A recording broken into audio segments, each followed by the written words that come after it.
Fala pessoal, tudo bem com vocês? Sejam bem-vindos à aula de número 2 do curso de MQL5. A partir dessa aula é importantíssimo papel e caneta na mão para anotar todos os pontos importantes que nós iremos abordar aqui nessa aula, tá? E assim, né, pessoal, lembram que na primeira aula eu comentei que a forma que eu abordaria os assuntos ao longo do curso seriam formas para que as pessoas mais inexperientes com o MQL5 conseguissem absorver todos os assuntos, tá, que fossem abordados aqui no curso. Então, eu vou tentar assim ser o mais didático possível, beleza? Porque é um assunto assim que exige bastante atenção, tá bom? Então, assim, primeira coisa que vocês precisam saber: tipos de dados, tá? Tipos de dados. O que a gente usa com tipos de dados? Números, letras e símbolos, né? É isso que a gente usa. Tá. As letras, elas são os tipos de dado string, tá bom? Números, existem vários. Você pode ter números como inteiros, que são números sem vírgula, tá? Então, por exemplo, 1, 2, 3, tá? E você pode ter double, são números com vírgula. Você tem 1,20, tá? Então, você tem 1,15 e assim por diante. Você tem também outros dados, como do tipo long, o int, tá? Todos esses tipos de dados, eles variam para o tipo da informação que você precisa utilizar, tá? E é assim, você consegue consultar todos os tipos de dados direto no MetaQuotes. Vou mostrar aqui para vocês a explicação completa. Olha só, você vem aqui no MetaQuotes, tá? mql5.com e procura por tipos de dados. Para isso, você vem em documentação, né? Referências, daí vai em elementos básicos de linguagem, tipos de dados. Ó. Você tem os tipos de string, tem tipos de inteiros, tem os doubles que eu comentei, e flutuantes, tá? Então, você tem aqui todos os dados, tá? Os tipos de dados aí mais relevantes. Mais relevantes não, aqui você tem todos, né? Porém, quais são os mais utilizados? Eu falei que esse curso ia ser prático, né? Então não adianta ficar, por isso que eu não vou ficar explicando todos, eu vou abrir ali a referência, quem quiser ver mais no detalhe, vê lá, beleza? Mas assim, quais são os mais utilizados? Double, inteiro, string, long, pelo menos por mim, tá? E o int. Então, quando que eu uso esse cara aqui? Quando eu quero preço. Preço ou diferença de preço, tá? Geralmente, ou diferença de preço, beleza? Ou quando eu quero fazer algum fator de multiplicação, tipo 2,5, 3,5, tá? Aí eu uso um double. Quando que eu uso um inteiro? Um inteiro é sempre número sem vírgula, né? Então, quando que eu costumo usar? Períodos de médias, porque não tem vírgula, tá? Quando, deixa eu ver, quando mais? Deslocamento, que é o shift, né? Deslocamento de médias. E contagem. Contagem, tá? Contagem e opções, enumeradores. Então, por exemplo, assim, ó, contagem é 1, 2, 3, 4, não coloco vírgula, né? Aí eu costumo usar inteiro. E opções é se eu quero a opção 1, se eu quero a opção 2, se eu quero a opção 3, daí eu uso o inteiro também. Vocês vão entender tudo isso aqui, tá? Só que vocês têm que antes aprender, né, o que são os tipos de dados. E string eu uso quando eu quero, por exemplo, armazenar uma letra ou uma palavra, sim, não, quero escrever num objeto, né? Daí tem que ser uma string, por exemplo, eu escrevo lá ninvest no nome do objeto, aí eu uso uma string. Tá? Aí agora, quando que eu tenho que usar o de tipo long? Eu uso long quando eu tenho um dado que ele é inteiro, ele não tem número decimal, tá? Não tem casa decimal, número decimal é boa, né? Não tem casa decimal, só que ele é um número muito longo, tá? Muito grande. Aí eu uso o long, tá? Mas é mais comum assim usar o double mesmo. Beleza? Mas eu uso às vezes o long quando o número é muito grande ali e tal. Eu posso fazer concatenação de números e, né, para criar como se fosse um código de barras, um exemplo, né, para decifrar alguma coisa, para enviar uma encriptação para algum lugar, entendeu? Então, para criar meio que um código, sabe? Para decifrar depois. Aí eu uso long.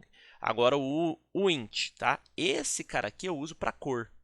Para cor. Então, quando você quer pôr uma cor, por exemplo, eu quero pôr a cor red, tá? Por mais que ele seja escrito, né, ó, color red, esse aqui é um dado do tipo int. Beleza? É assim, tá? Então, assim, além desses tipos de dados básicos, né, que é o que eu vou usar em uma variável, já vou explicar o que é variável para vocês, eu também tenho outros tipos de dados que eu posso retorná-los em funções, tá? Funções é como uma rotina. Então, você imagina assim, ó, vou chamar aqui uma função, vou explicar já para vocês o que é. Vamos chamar ela de, vou pôr aqui um double, preço abertura, tá? Não precisa fazer isso, mas é só para mostrar para vocês, tá? Aí aqui eu faço um return, aí open.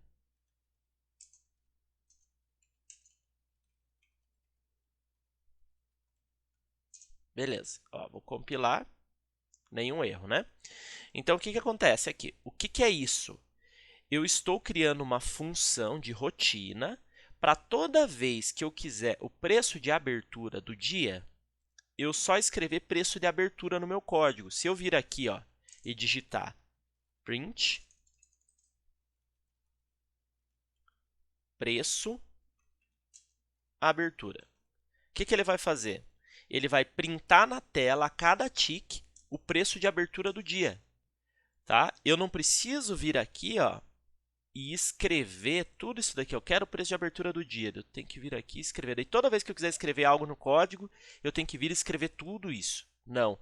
Por quê? Você pode fazer funções mais complexas também. Você pode criar aqui uma função para retornar, fazer o cálculo da média móvel. E toda vez que você digitar, por exemplo, aqui, média, ele já trazer a média móvel para você. Entendeu? Então, é muito mais prático, né, você criar essas funções. E perceba que a função que eu criei aqui, ó, é do tipo double. Por quê? Eu estou retornando um preço. E preço é double. Beleza? Preço é double, sempre. Tá? Agora, se eu quisesse retornar aqui algo do tipo texto, eu retornaria uma função do tipo string. Aí teria que ser um texto. Então, por exemplo, eu poderia fazer assim. Ó, a gente vai ver tudo isso aqui que eu estou digitando, mas com calma. Mas eu estou mostrando para vocês agora tipo de dados, tá? Só para exemplificar o que são esses dados dentro de uma função. Tá? Então, assim, ó, se eu venho aqui e quero saber se o preço de abertura do dia é menor do que o preço atual do dia, eu quero que ele retorne para mim sim. Se não, eu quero que ele retorne para mim não. Tá bom? Aí, ó, o que vai acontecer? Tá vendo que ele não deu erro? Se eu tirar esse cara daqui, ó, e tentar, olha o que ele falou.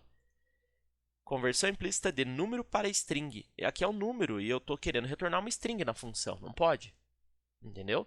Então, se eu quiser fazer uma função inteira aqui, uma lógica bem grande, e eu quero o resultado daquela lógica, no código eu só vou colocar aqui, ó, a função, a lógica que eu quero, a função, né, o nome da função. Não preciso escrever o código tudo de novo. Então, isso daqui é importante, tá? Funções, elas têm alguns tipos de dados também, tá? Aqui eu usei double string, que são as mais comuns. Pode ser inteiro também, que é muito comum, tá? Ou um int, que é para eu retornar cor. Eu uso para isso, tá? Pode ser, outra pessoa usa de outra forma. Eu estou passando o curso do jeito que eu programo, beleza? Então, assim, as funções também têm retorno de dados, né? Porém, existem algumas funções que retornam, por exemplo, true ou false. Se é verdadeiro ou é falso. Então, esse tipo de função é uma função booleana, tá? É um tipo de dado também, tá? Então, por exemplo, vamos supor aqui, status, bool status igual false. Então, o que acontece? Ó, eu vou declarar aqui como uma variável, tá? Vou colocar aqui em cima. Ó. Então, o que acontece? A variável status é booleana e ela inicia em false. Só que quando eu começar o código, eu quero que ela vire verdadeiro. tá? Você pode fazer uma função também, chamando, por exemplo, bool, true, false. Ó, daí agora eu abro e fecho parênteses, aqui eu tenho uma função, tá? E aqui eu falo assim, return true, por exemplo. Então, o que acontece? Eu criei uma função chamada trueFalse que ela só vai me retornar true. Só que eu posso, por exemplo, criar uma função dessa, por toda uma lógica de um setup aqui dentro. Toda vez que o setup for disponibilizado, ele retorna true para mim. Entendeu? Então, eu tenho um verdadeiro ou falso. Tá? Esse aqui é um tipo de função. Outro tipo de função que não retorna nada, não retorna nenhum dado. Vocês viram que todos aqui tem que retornar alguma coisa, né? Se eu não colocar para retornar, o que vai acontecer? Ele fala aqui, ó, nem todos os controles, caminhos de controles retornam valor. Então, tem que retornar. Toda função tem que retornar. Qual tipo de função que eu uso que não tem que retornar dado? É o tipo de função void. Tá? Então, todas as outras, você retorna uma informação. Então, eu quero consultar um indicador, quero fazer isso, aquilo. Você vai retornar aquelas outras funções. Agora, quero executar uma rotina. Você vai fazer uma função de tipo void. Que às vezes você deve estar pensando, pô, ele está falando de função e tal, e nem falou ainda sobre variável, sobre fazer uma continha de mais, menos. Sim, não falei ainda, porque vocês têm que entender a função para daí eu falar sobre o básico, que é a estrutura de código. Tá? Então, o que é o void? Void é uma função que vai, por exemplo, executar uma lógica o tempo todo. Então, vou dar um exemplo aqui para vocês. Vocês podem fazer um void chamado lógica de compra. Tá bom? Ó, esse aqui é o meu void. Eu não preciso pôr return nenhum no void, olha lá, não dá erro. Só que eu posso pegar aqui e fazer assim, ó, if, se, aqui eu vou ensinar depois essas funções, tá? Se o preço atual for maior do que o preço de abertura do dia, eu quero que você chame a função compra. Ué, mas não existe a função compra, então vamos criar ela aqui. Void compra. Aí aqui, eu vou fazer um print, só para não ter retorno, né, na função. Opa, calma aí. Beleza. Então, olha só. Eu vou pegar essa função e só vou colocar aqui, ó, no meu código. O que ele vai fazer? Toda vez que passar por aqui, ele vai verificar a função de compra e vai olhar. Se o preço atual é maior que o preço de abertura, eu tenho que fazer alguma coisa? Tenho. Eu tenho que chamar a função de compra. O que é a função de compra? Ele vai escrever na tela compra. É isso. Agora, é óbvio que não seria isso na prática. Eu enviaria um trade de compra. Então, vocês percebem que a void ela é uma rotina de execução. Ela não é algo que eu vou consultar. Eu não estou olhando assim, ó, me retorna o que é essa lógica aqui. Se ela for verdadeira, faça isso. Não. Toda a lógica já está dentro da própria void. Entendeu? Então, eu costumo fazer isso. Eu deixo, até faço assim, ó, int lógica, tá? Lógica, e daí eu falo assim, ó, se o preço atual for maior que a abertura, retorna 1. Se ele for menor que a abertura, retorna 2. Se não for nada disso, retorna 0. Tá? E daí aqui embaixo, o que eu faço? Ó? Eu pego a lógica, o void compra, né? E faço assim, ó. If lógica for 1, eu quero que print compra para mim.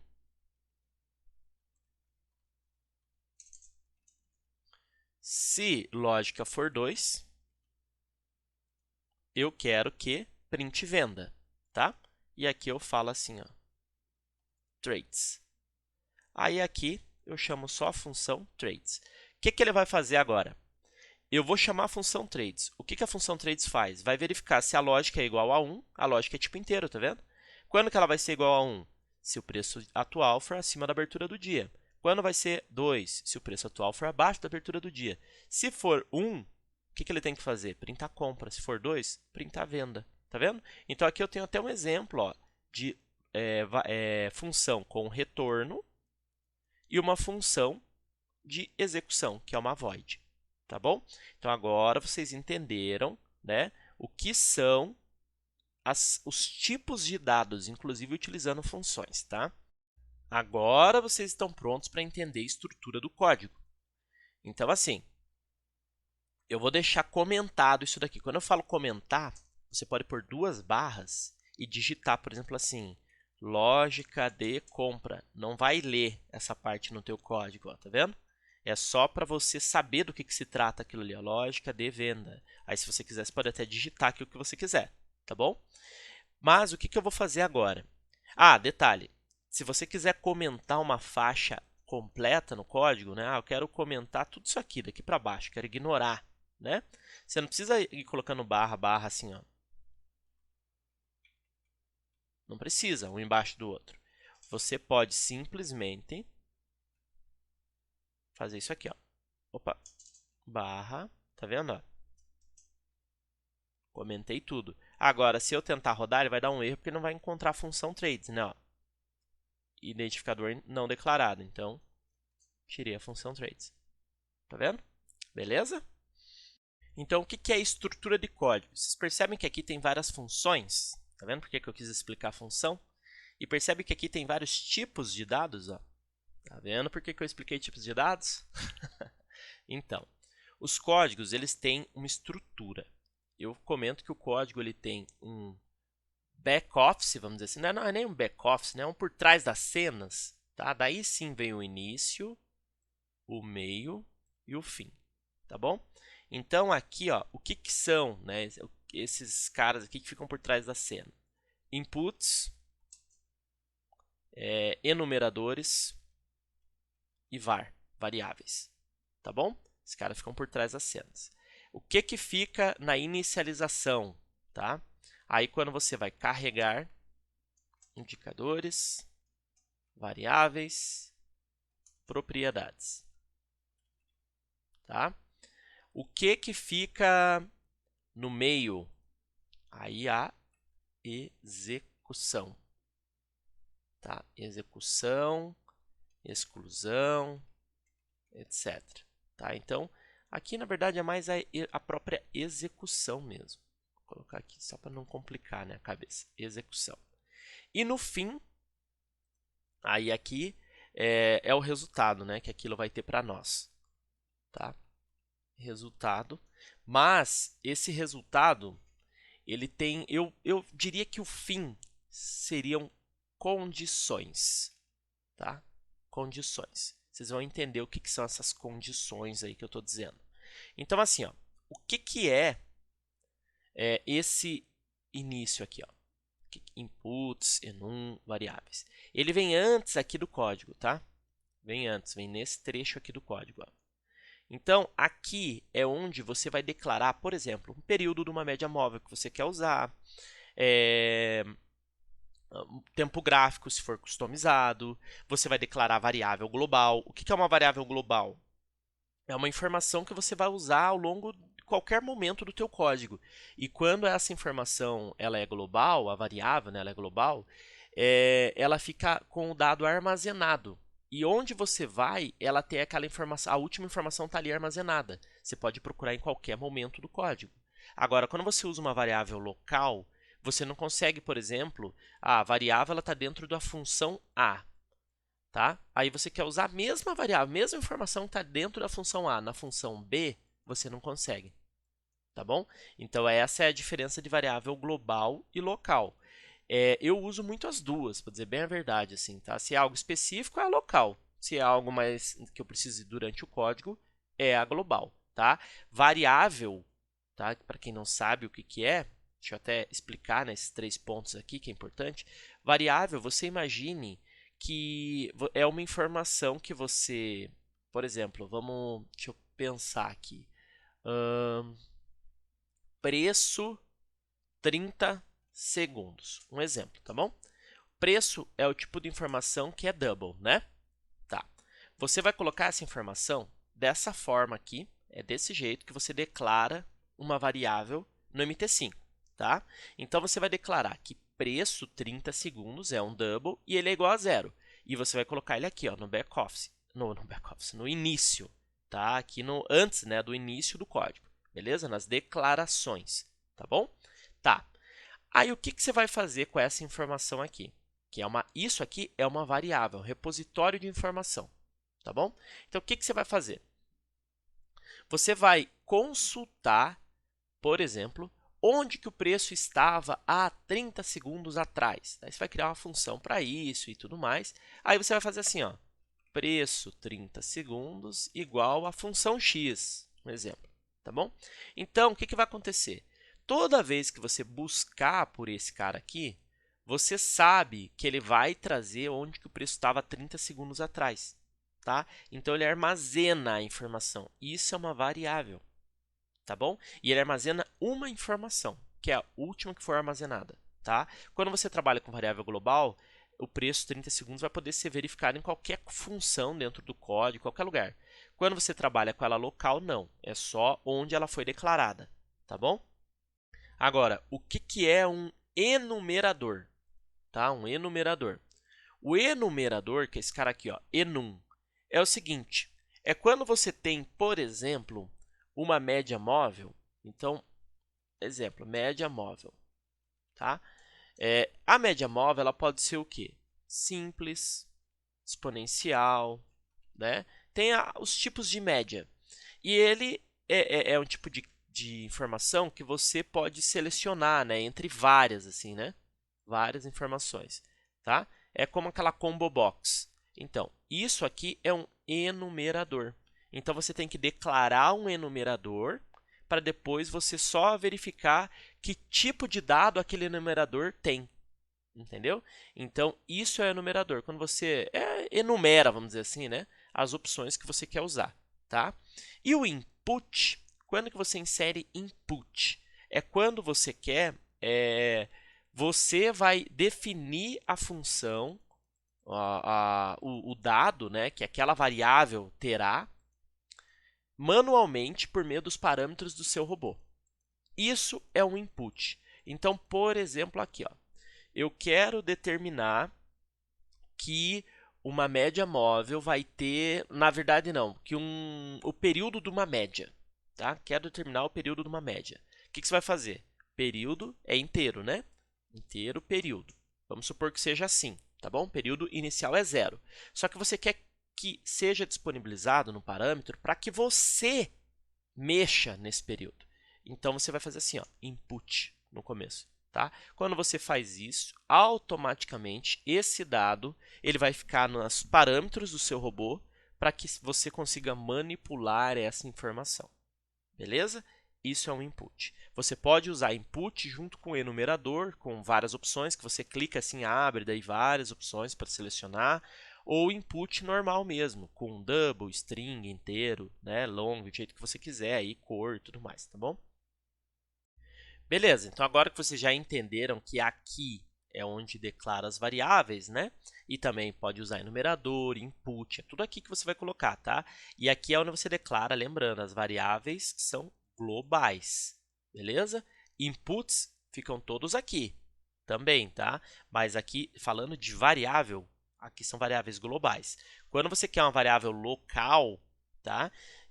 Tentem usar o máximo possível de variável local ao invés de global, porque economiza memória, né? Não vai ficar reprocessando informação e tudo mais.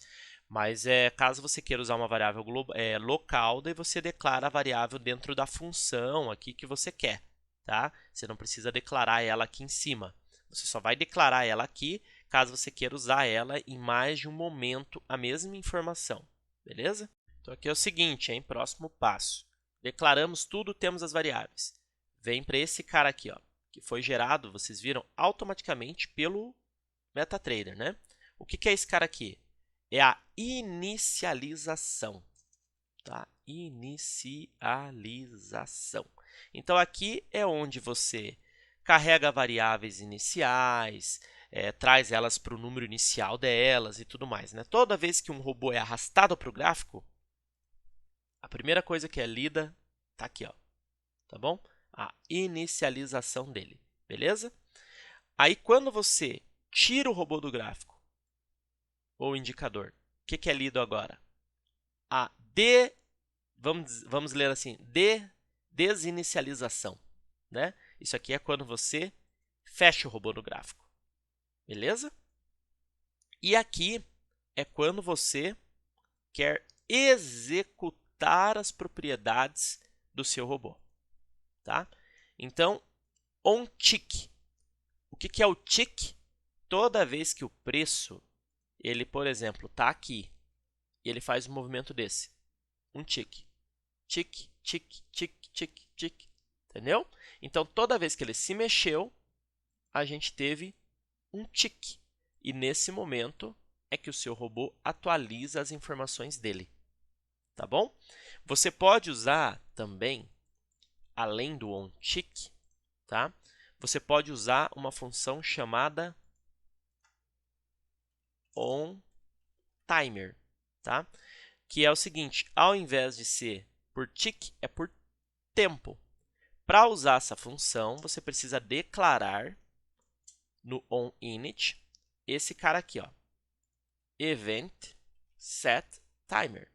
Aí você coloca a quantidade de segundos, né, que fará aí a verificação o processamento, né, do onTimer. Se você não tiver isso aqui declarado, o onTimer não funciona, beleza? Agora, qual é melhor dos dois? OnTick, não precisa processar em onTimer, é só se for algo específico, tá? Por exemplo, você tem um robô que você quer executar o trade em determinado horário, tá? Se chegar naquele momento, vamos supor, você tem um robô que executa trades numa notícia que ocorre 9h30. Você quer que ele execute um trade 9, 29 e 57 segundos. Se for um robô onTick, se não tiver um tick nesse horário, ele não vai executar. Agora, se for um robô onTimer, não interessa se teve tick, vai chegar esse horário, ele vai executar. Beleza? Essa é a diferença. Mas o onTimer, ele deixa o backtest muito lento, tá? E ele acaba ali, né, atrapalhando a execução e tal, vamos dizer assim, né? Não fica tão perfeito. Ele é mais assim realmente para trades, para rotinas assim, muito específicas, tá bom? Para robô de modo geral, assim, eu não recomendo, sinceramente. Além desse negócio de horário, você pode usar, daí é obrigatório, né, o onTimer, se você for utilizar o robô em um gráfico de um ativo, né, e quiser boletar em outro, tá? Então, aí o ideal é que você use o onTimer, porque o ativo que você está operando, ele pode muito bem estar travado, né? Ele morreu aqui, enquanto o outro ativo está assim, ó. Aí, se você usar o onTick, o outro ativo lá está dando condição de trade, mas como esse aqui está parado, o robô não leu ainda que esse cara está dando condição, tá? Então, são nesses dois momentos que eu uso onTimer, tá? Fora disso, é bem difícil. Aí, estrutura de código para indicador é diferente, tá? É diferente, você não usa o onTick, é outra coisa. Mas eu não vou abordar isso nesse curso, então não vou nem tocar no assunto, beleza? Não vou me aprofundar sobre isso. Então, agora temos que ver o que são operadores, né? Operadores, conta de mais, menos, igual, diferente, como que é isso, né? No MQL5 funciona assim, ó, se você quer fazer, vamos supor aqui, ó, vou dar um nome de variável, vou chamar ela de soma, tá? Se eu quero que soma seja uma conta de 1 mais 1, é normal. 1 menos 1, normal. 1 dividido, tudo normal a conta, beleza? Só que, vamos supor que eu falo assim, ó, soma igual a 1 mais 1. Aí aqui embaixo, sempre tem que ter ponto e vírgula no final, tá? Da variável. Aí, no final, ó, eu quero aqui embaixo fazer, por exemplo, vou até declarar mais uma aqui.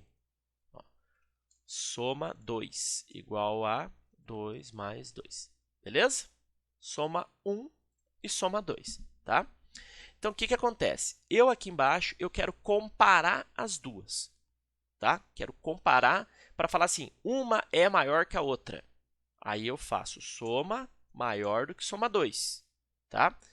Né? Aí eu falo assim, ó, eu quero saber se a gente não viu o if ainda, vai ver, tá? Vou aproveitar até para falar aqui sobre o if agora, que daí a gente já até mata essa questão. O if, traduzindo, né, é se, né? Se.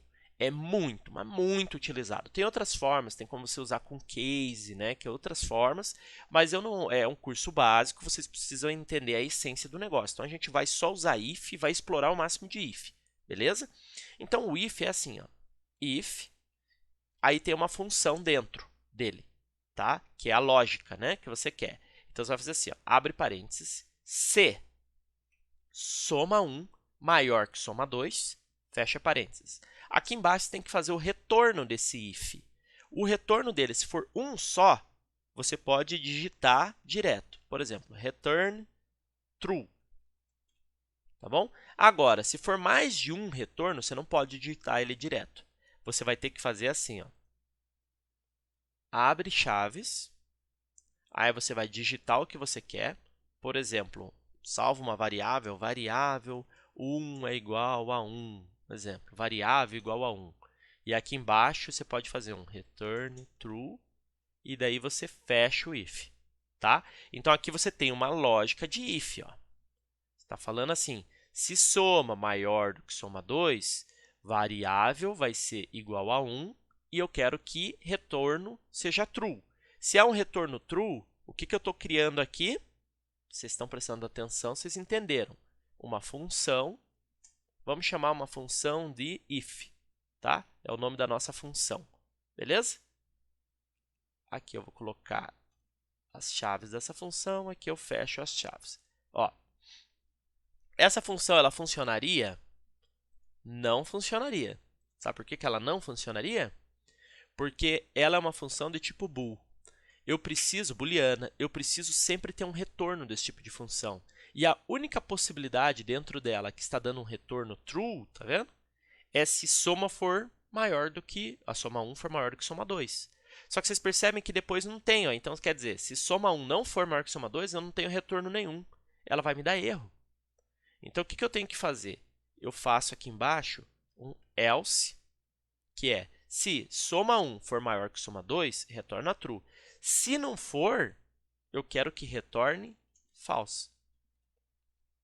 Agora sim, a função não vai dar erro nenhum, tá? Vamos exercitar isso daqui para vocês verem o que eu estou querendo dizer. Vamos lá. Eu vou colocar agora direto no QL aqui, ó. Bool, if, acho que não pode ser if. Vamos pôr bool C, beleza? E aqui a gente vai fazer double soma 1 igual a 1 mais 1. Double soma 2 igual a 2 mais 2. Agora eu faço assim, ó, se, ó, quando eu já abro parênteses, ele já fecha para mim, ó, que é a minha função. Se soma 1 maior que soma 2, return true. Se não, return false. Por que aqui tem chaves e embaixo não? Porque aqui eu quero retornar mais uma informação. Eu vou fazer uma variável global. Então, aqui, ó,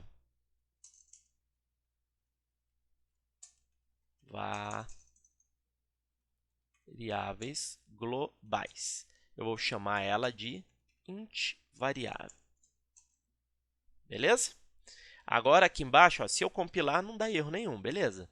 Agora, aqui embaixo, eu pego ela, ó, variável igual a 1. Então, o que vai acontecer? Se eu processei o bool, tá? Ele retornou true, eu já sei que minha variável virou 1. Beleza. E o bool vai me retornar true. Se eu processei o bool e ele é false, ele vai mudar aqui para falso bool, né? Beleza, porque soma menor do que 1 retorna false. Só que a variável 1 ela não vai ser alterada mais, tá? Por quê? Lembra que variável global fica armazenada a última vez que ela foi processada? E eu só armazeno se ela for verdadeira, se ela for true. Tá vendo? Se eu quiser resetar ela, o que eu tenho que fazer? Eu tenho que colocar ela aqui embaixo como 0. Então, se soma for maior do que 1, que soma 1 maior do que soma 2, a variável é igual a 1 e retorna true. Se não, a variável é igual a 0 e retorna false. Tá? Olha lá, não deu erro nenhum. Se eu quiser rodar agora o bool, eu rodo ele aqui, ó. Só de colocar ele aqui, por exemplo, ó, já vai ser feito booleano. Tá vendo? A função.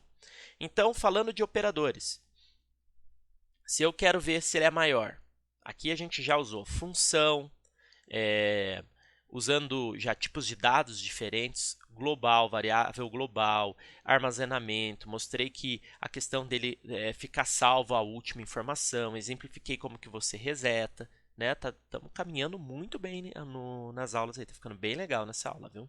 Então, assim, quero verificar se uma informação é maior ou igual a outra. É assim que eu faço. Menor ou igual. É assim. Quero verificar se uma é igual a outra. Eu posso fazer isso? Não. Olha o que vai acontecer. Expressão que não é booleana. Por quê? Isso aqui eu estou dizendo que a soma é igual soma 2. Se soma igual soma 2. Não, eu preciso fazer assim. Ó, se soma for igual a soma 2. Então, é igual, igual. Tá? Quando eu quero fazer uma consulta, eu quero ver se e. Quando eu faço maior ou igual, não é assim? Menor ou igual, não é assim? Se eu quero verificar se é igual, é assim. Tá bom? Se eu quero verificar se é diferente, não é assim que você faz. Você faz assim. Tá bom? Assim é quando é diferente. Tá? E aqui já vou até aproveitar para mostrar um outro tipo de if, tá? Para vocês. Beleza? Já armazenando direto na variável. Então, aqui, ó, variável, ó, vou até tirar aqui. Ó, eu posso deixar desse jeito, que é um retorno só, né? Ó, não vai dar erro nenhum. Então, aqui eu vou fazer assim, ó, direto na variável. São coisas práticas que vão ajudar vocês. Geralmente, quando a gente quer calcular um delta para um trailing stop, um break-even, é assim que se faz daí, tá? Aqui seria, por exemplo, double delta, uma variável local, ó, vou colocar ali como 0, ó, não vai dar erro, tá? Aí agora aqui eu faço a lógica, ó. Olha só que interessante. Eu vou fazer assim, se o preço atual, a gente já vai falar sobre esse tipo de variável, tá? de condição aqui, tá? Ó, se o preço atual for maior do que o preço de abertura do dia, tá bom? Aí você vai me retornar aqui, ó, o delta vai ser 1, senão o delta vai ser 2. Olha só, opa, já sei, né? É aqui, ó. Aqui é um ponto, olha lá. Então, olha só, isso aqui já é uma variável junto com um if dentro. Então, eu falo assim, ó, se o preço atual for maior do que o preço de abertura, o delta é 1. Se não, é 2. Tá vendo? Ó? Direto. Então, a gente usa isso aqui muito para fazer training. Por exemplo, se o preço atual é maior do que o preço da minha posição, então vamos supor assim, preço, posição. Vamos dizer que tem uma variável aqui de preço, posição, tá? Aí o que eu faço? Ó? Eu pego o preço atual menos o preço da minha posição. Se ele é maior, né, eu quero saber o delta, a distância entre eles. Então, eu pego o preço atual menos o preço da posição. Agora, se ele não é maior, significa que o preço da posição é maior, né? E para eu saber a distância, eu pego o preço da posição menos o preço atual, tá? Eu vou até colocar aqui, ó, vou declarar essa variável, ó, double, só para mostrar que não dá erro. Olha lá, tá vendo? Então, aqui eu tenho delta, a diferença do preço atual do mercado para o preço da minha posição. Se o preço atual do mercado é maior, pega preço do mercado menos preço da posição, vai me dar a diferença. Se o preço do mercado é menor, né? Se não é maior, então é preço da posição menos o preço do mercado. E assim eu tenho delta. Beleza? Agora vocês já estão craques em tipos de dados, operadores, né? Essas questões. Agora a gente vai ver algumas funções básicas, tá? Então aqui, ó, funções básicas. Então, por exemplo, consulta de preço. Como que é a consulta de preço? Eu vou fazer assim.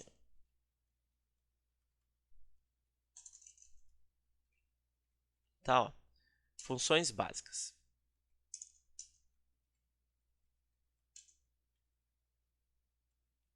Vou colocar lá no começo do código, ó, tudo comentado, tá? Consulta de preço. Você vai digitar iClose, Ó, quando você começa a digitar iClose, olha o que acontece. Ele já te dá aqui, ó, as informações, ó. Símbolo, tempo gráfico e shift, que é deslocamento.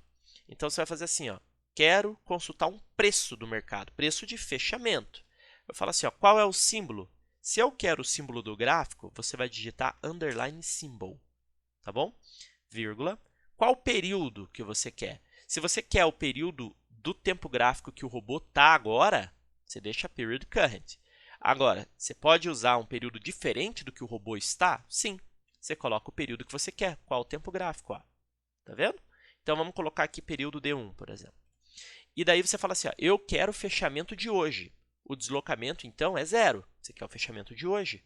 Eu quero o fechamento diário de quando? De hoje. Eu quero o fechamento diário anterior. 1.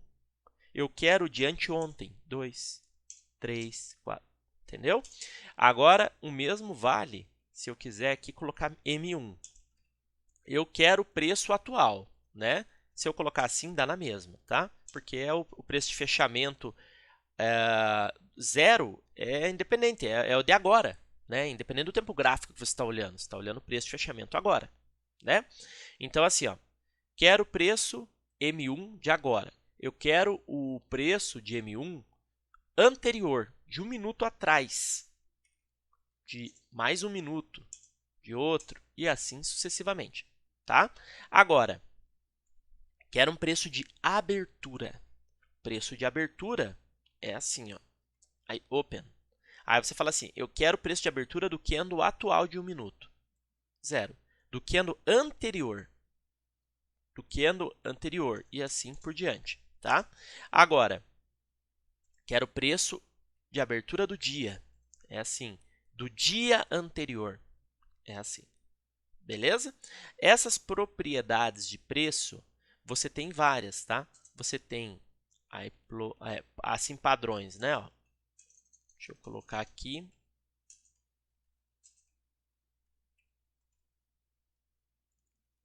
Ó, iClose, iOpen. Se quer olhar volume, ó, o volume do candle.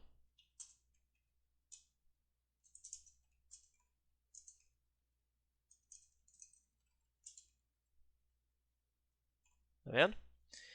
É isso. Então, essas daqui são as propriedades assim básicas para você consultar. Ó, preço daqui, abertura, consulta de preço. Abertura, fechamento, volume.